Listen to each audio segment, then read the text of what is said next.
बात की भी खुशी है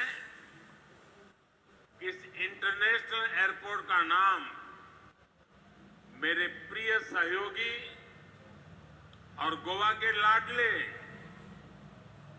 स्वर्गीय मनोहर पर्रिकर जी के नाम पर रखा गया है।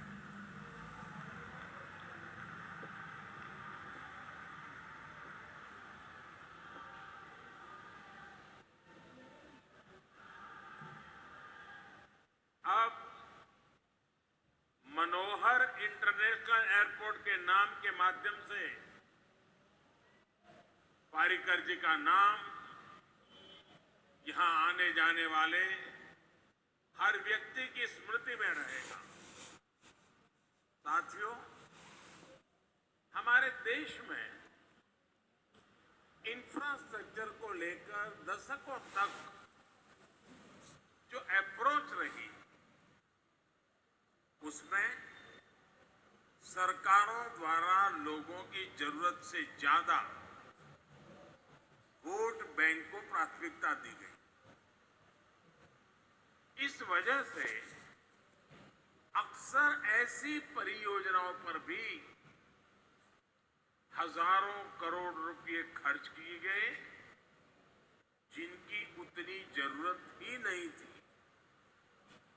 और इसी वजह से अक्सर जहां इंफ्रास्ट्रक्चर लोगों के लिए जरूरी होता था, उसे नजरअंदाज कर दिया जाता था।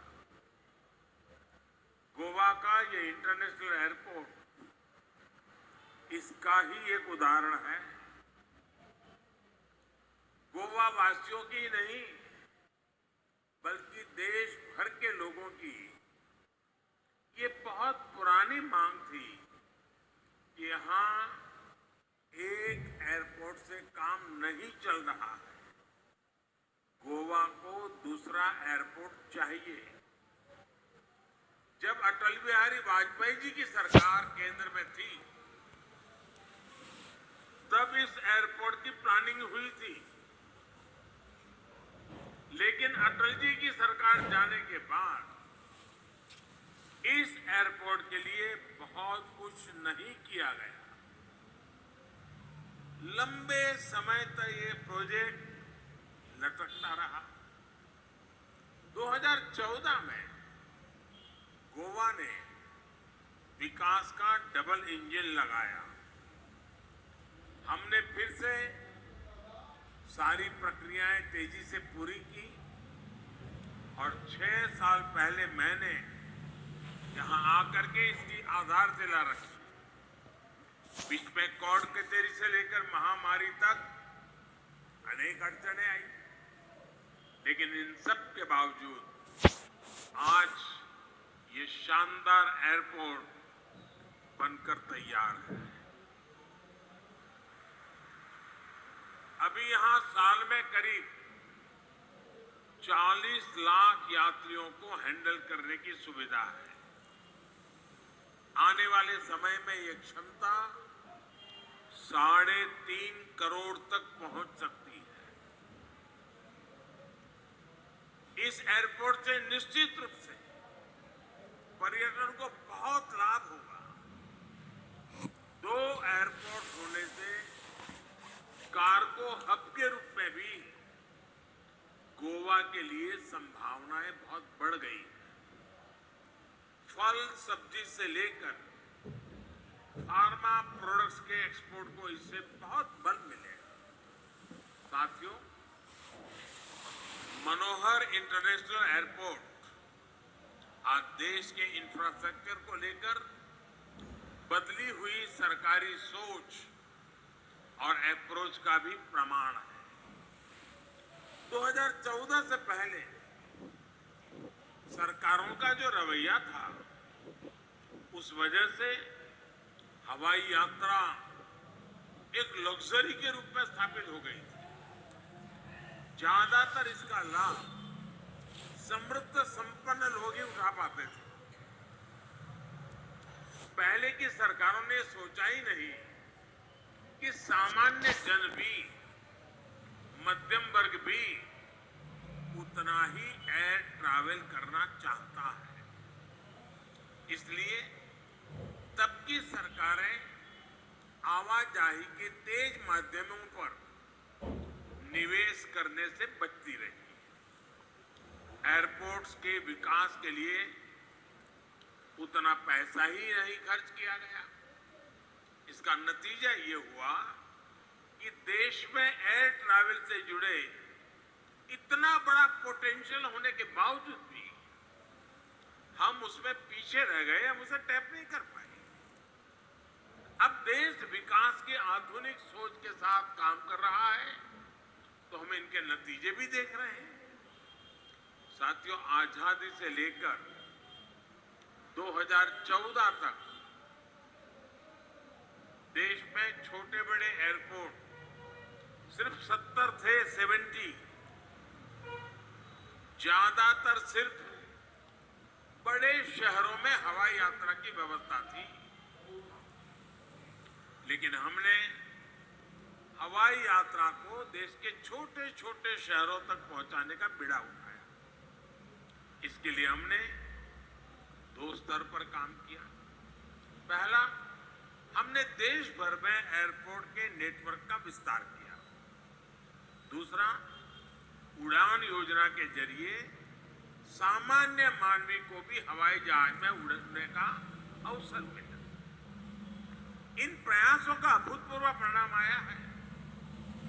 बीते 8 वर्षों में, अभी सिंधिया जी ने काफी विस्तार से बताया, बीते 8 वर्षों में देश में करीब 72 नए एयरपोर्ट तैयार किए गए हैं। अब सोचिए, आजादी के बाद 70 साल में 70 के आसपास एयरपोर्ट, और इन दिनों 7-8 साल में नए और 70 एयरपोर्ट। यानी अब भारत में एयरपोर्ट्स की संख्या 2 गुनी हो चुकी है। वर्ष 2000 में साल भर में देश में 6 करोड़ लोग हवाई यात्रा में उसका लाभ लेते थे।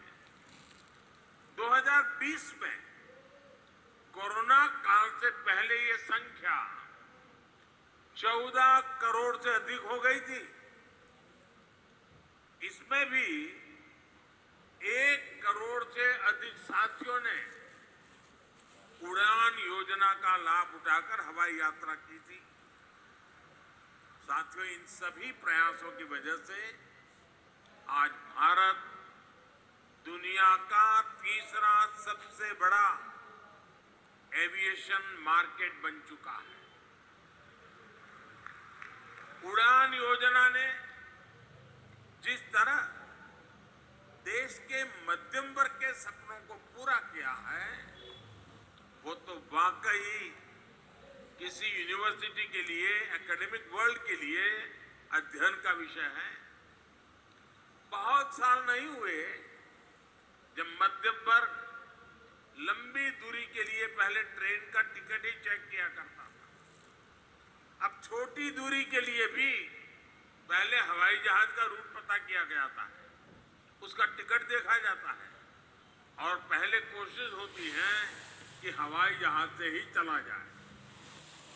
जैसे जैसे देश में एयर कनेक्टिविटी का विस्तार होता जा रहा है, हवाई यात्रा सबकी पहुंच में आती जा रही है। भाइयों और बहनों, हम अक्सर सुनते हैं कि टूरिज्म किसी भी देश की सॉफ्ट पावर को बढ़ाता है, और ये सच भी है। लेकिन ये भी उतना ही सच है कि जब किसी देश की पावर बढ़ती है तो दुनिया उसके विषय में ज्यादा जानना चाहती है। अगर उस देश में कुछ देखने के लिए है, जानने समझने के लिए है, तो दुनिया निश्चित रूप से अधिक आकर्षित होती है। आप अतीत में जाएंगे तो पाएंगे कि जब भारत समृद्ध था, तब दुनिया में भारत को लेकर एक आकर्षण था।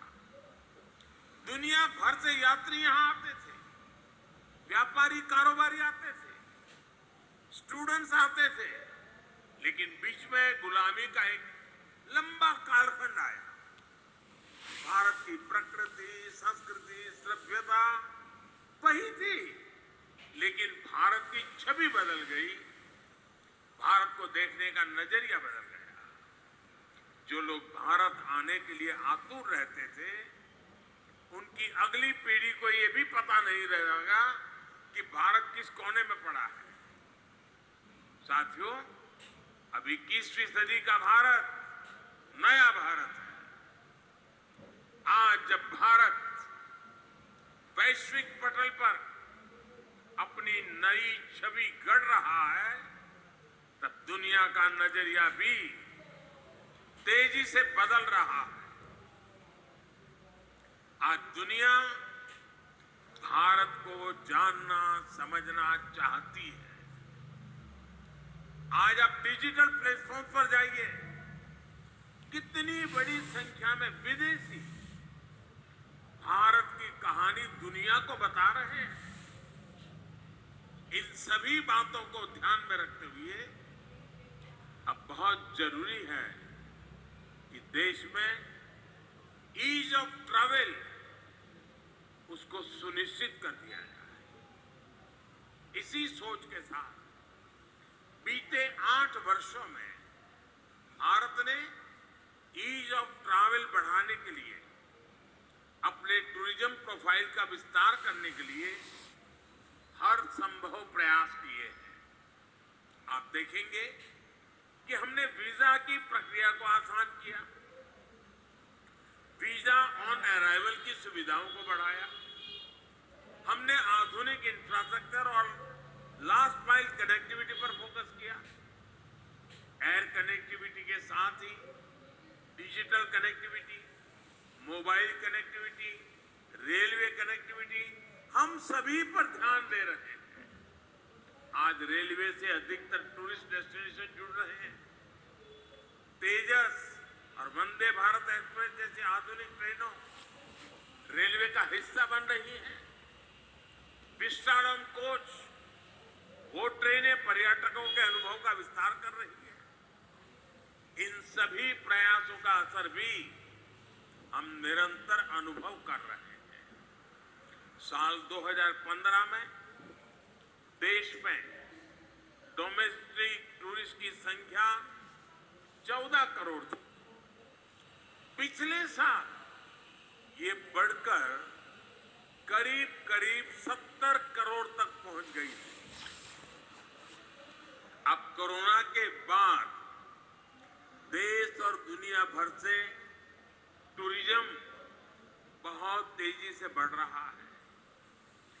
गोवा जैसा टूरिस्ट डेस्टिनेशन में सबसे पहले वैक्सीन लगाने के फैसले का भी लाभ गोवा को मिल रहा है, और इसलिए मैं प्रमोद जी और उनकी टीम को बधाई देता हूं। और साथियों, हम सभी जानते हैं कि टूरिज्म में रोजगार, स्वरोजगार की सबसे ज्यादा संभावनाएं हैं। पर्यटन से हर कोई कमाता है, ये सबको अवसर देता है, और गोवा वालों को समझाने की जरूरत नहीं है। इसलिए डबल इंजन की सरकार पर्यटन पर इतना बल दे रही है, कनेक्टिविटी के हर माध्यम को सशक्त कर रही है। यहां गोवा में भी 2014 के बाद से हाईवे से जुड़े प्रोजेक्ट पर 10,000 करोड़ रुपए से अधिक का निवेश हो चुका है। गोवा में ट्रैफिक की समस्या को कम करने के लिए भी लगातार काम किया जा रहा है। कोंकण रेलवे का बिजलीकरण होने से भी गोवा को बहुत लाभ हुआ है। साथियों, कनेक्टिविटी के इन प्रयासों के साथ ही सरकार का जोर हेरिटेज टूरिज्म को प्रमोट करने पर भी है। हमारी जो धरोहरें हैं, उनके रखरखाव, उनकी कनेक्टिविटी और वहां सुविधाओं के निर्माण पर बल दिया है। गोवा में ऐतिहासिक अगोड़ा जेल कॉम्प्लेक्स म्यूजियम का विकास भी इसका उदाहरण है। आधुनिक टेक्नोलॉजी का उपयोग करते हुए हम देश भर में अपनी धरोहरों को और आकर्षक बना रहे हैं। देश के तीर्थों और धरोहरों की यात्रा करने के लिए विशेष रेल भी चलाई जा रही है। साथियों, वैसे मैं आज गोवा सरकार की एक और बात के लिए सराहना करना चाहता हूं। गोवा सरकार फिजिकल इंफ्रास्ट्रक्चर के साथ ही सोशल इंफ्रास्ट्रक्चर पर भी उतना ही बल दे रही है। गोवा में ईज ऑफ लिविंग बढ़े, यहां पर कोई भी व्यक्ति सरकारी योजनाओं के लाभ से वंचित ना रहे, इस दिशा में स्वयंपूर्ण गोवा अभियान बहुत सफल रहा है। बहुत अच्छा काम किया गया है। गोवा आज 100% सैचुरेशन का एक बहुत उत्तम उदाहरण बना है। आप सभी ऐसे ही विकास के कार्य करते रहिए, लोगों का जीवन आसान बनाते रहिए। इसी कामना के साथ मैं इस भव्य एयरपोर्ट के लिए आप सबको बधाई देते हुए मेरी वाणी को विराम देता हूं। बहुत बहुत शुभकामनाएं, बहुत बहुत धन्यवाद।